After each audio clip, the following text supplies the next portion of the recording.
Jeffro from Two Hacks Garage. Well, my dragster, it's on jack stands. I have an engine sitting here. While it's not 100% done, this engine is ready to go in this dragster.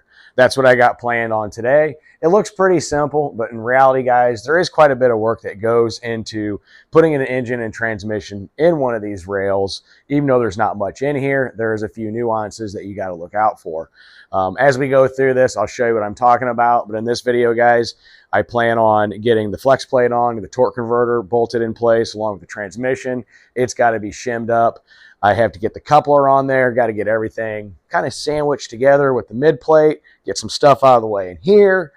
So yes, it's not as easy as it looks, but it's not as hard as one might think. It's just, you just gotta do it.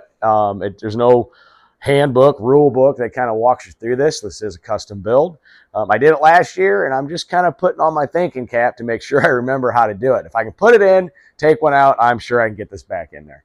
With that, I'm rambling. We should probably get to work because at the end of the day, I'd really like to see this engine and transmission sitting between the rails of Jumping Jack Flash.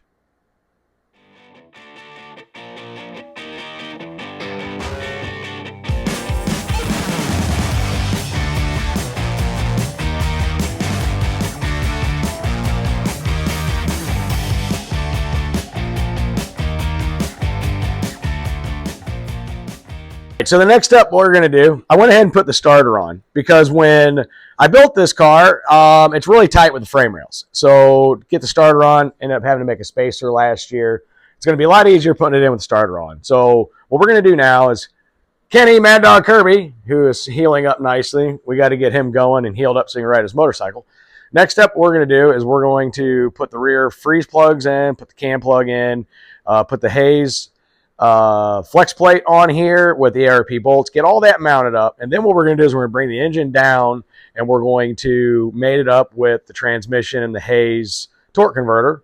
And like I said, we got to use spacers, and here's the spacers, and I'll explain that here in a little bit. So our plan is to get this thing kind of wrapped up, mated with that, so we can get it in that.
All right, so what Kenny and I did there is we've got the mid plate, which is right here, attached between the block and between the transmission.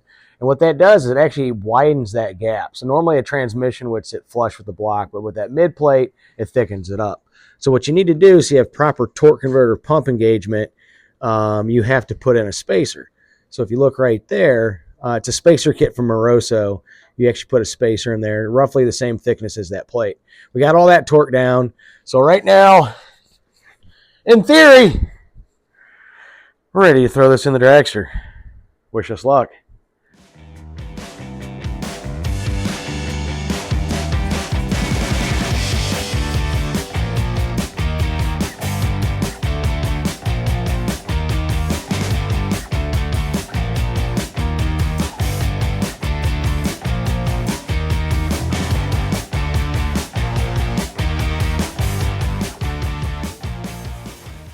All right, so we got the engine in the car along with the transmission.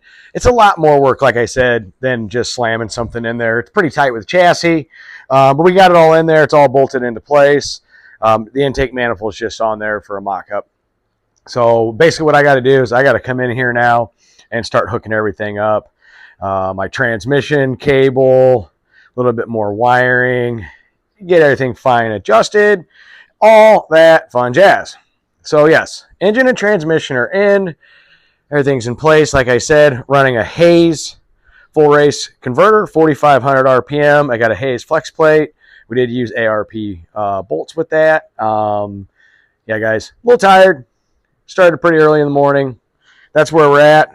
I got a lot of work to do. We'll see you in the next one.